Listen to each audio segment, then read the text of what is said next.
तो next part है मेरी जंग। तो देखते हैं ये क्या होता है। ठाकुर को तो अभी इसने सही समझाया। प्ले करे भाई। हाँ यार प्ले कर। इन तकियों पे ग्लव चढ़ा के ऊपर वाले कमरे में रख देना। अच्छा बेटा। और सुनो, हाँ? सिरहाने पानी का जग भी रख देना। अच्छा अच्छा बेटा।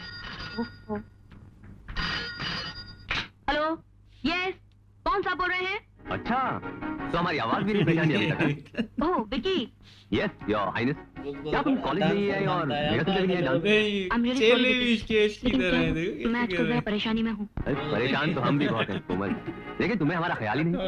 मुझे तुम्हारा बहुत ख्याल है। अच्छा विकी, मैं तुम्हें बाद में फोन करती हूँ। Okay bye. आइए, आपका घर तो बहुत अच्छा है। इसे आप अपना ही घर समझिए। चलिए। हमारा घर? हमारा घर ऐसा कहाँ? हमारा तो बहुत छोटा सा घर है।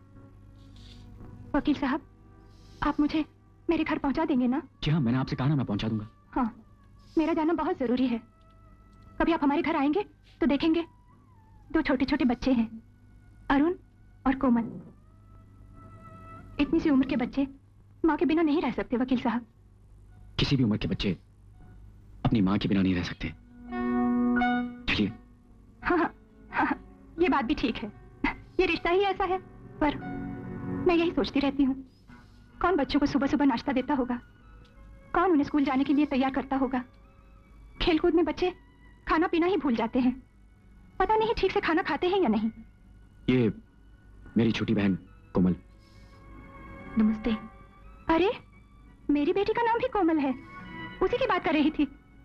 बड़ी जिद्दी है। अरुण फिर भी समझदार है, लेकिन आपकी कोमल तो बहुत सियानी लगती है। कोमल जी? इन्हें ऊपर ले जाओ। चलिए। हाँ चल। अरे हाँ वकील साहब, आप मेरा एक काम कर देंगे? जी। आते वक्त बड़े डॉक्टर साहब ने मेरे जमा किए हुए पैसे मुझे दिए थे। आप ये किसी तरह मेरे बच्चों तक पहुंचा दीजिए, उन्हें शायद जरूरत होगी। और हाँ, उन्हें कह दीजिए माँ 2-1 दिन में वापस आएगी, जरूर आएगी। कह दीजिए। हाँ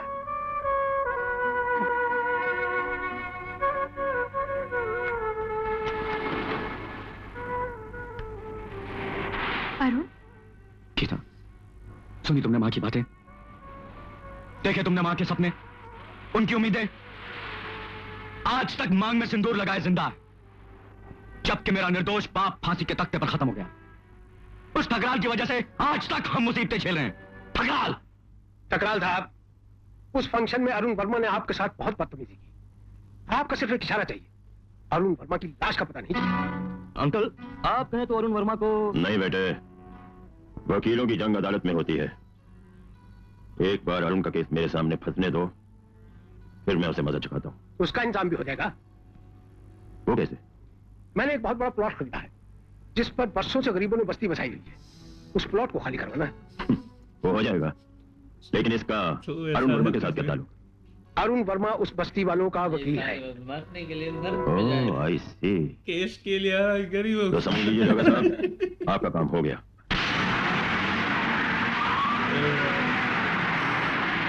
पुलिस आई है।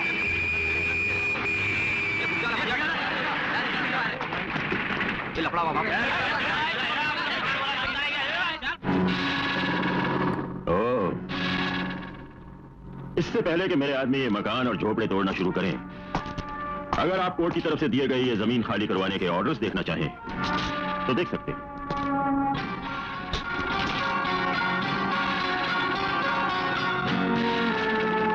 मिस्टर अरुण वर्मा, आपने अपनी पहली मुलाकात में मुझसे एक बहुत अच्छी बात कही थी कि जब खिलाड़ी बहुत अच्छी पोजीशन में होता है तो वो देख नहीं पाता कि उसने कहीं किसी दूसरी जगह एक खाना खाली छोड़ दिया है।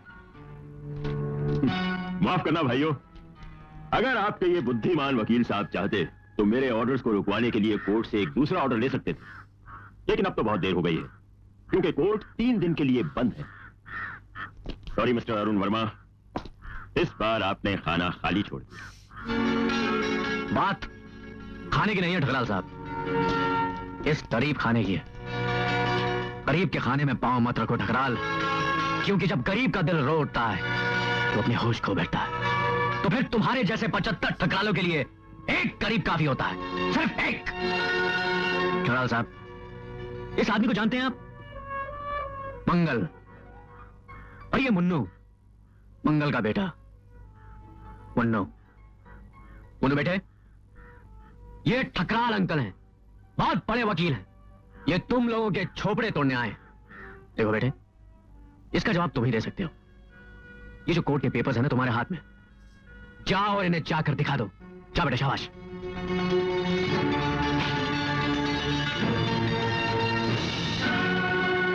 ठकराल साहब, क्या है इस ऑर्डर में?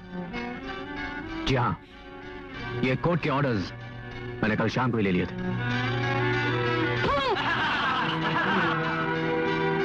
मैंने अपनी पहली मुलाकात में एक बात और भी कही कि आइंदा ज्यादा यकीन और लापरवाही से काम मत लीजिएगा, और ये वादा भूल गए।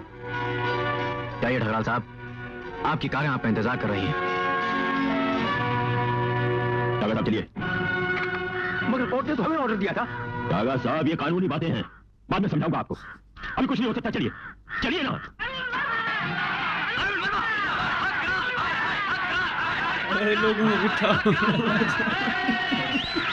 आओ विकी आओ। Welcome darling. उस हरामजादे 2 टके के वकील ने भरी बस्ती में मेरे डैडी की इंसल्ट कर दी, और तुम दोस्त लोग खड़े मुंह ताकते रह गए। हाँ नहीं, हमें तो तुम्हारे डैडी ने रोक लिया था विकी, वरना विकी के दुश्मन अक्सर घरों में नहीं अस्पतालों में पड़े मिलते हैं।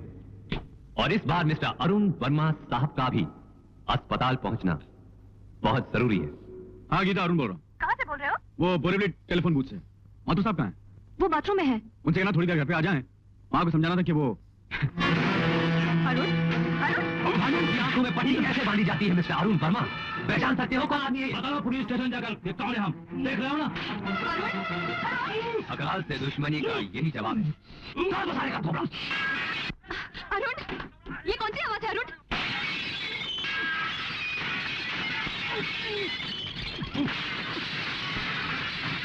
ये क्या हो रहा है?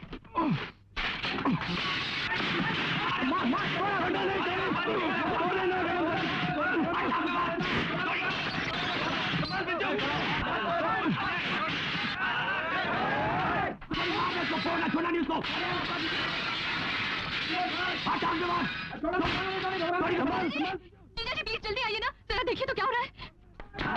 अरुण, क्या हो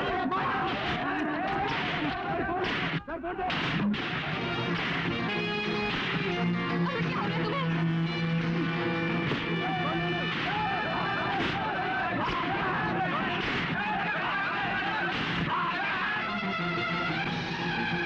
फेंक दो साले को किसी अस्पताल के सामने।